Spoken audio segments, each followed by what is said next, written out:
Naujos kosmetikos diena yra gera diena. Ir šiandien kartu su jumis išbandysim Deboro Milano naujienas. Turiu labai daug antakių priemonių ir visas 6 spalvas jų naujų skaistalų.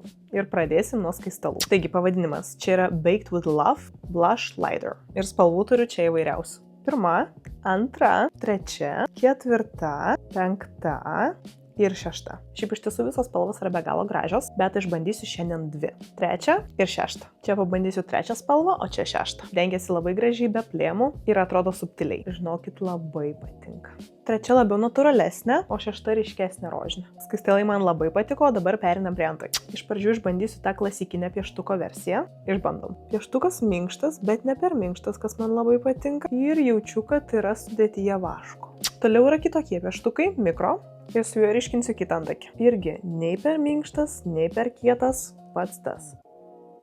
Toliau turime tokias plunksneles. Išbandysiu tiesiog ant viršaus, ten kur trūksta plaukelių. Labai gera pigmentacija. Tobulos linijos, tobulos. Man tikrai patinka. Na ir pabaigai turime antakių gelius. Permatomas ir 2 spalvoti. Tai pas mane čia ir taip daug kas vyksta, tai naudosiu permatomą. Iš karto matau, kad gelis atlieka savo darbą. Žinokit, gelis pasako, o ne gelis. Ieškokite draugas parduotuvėse.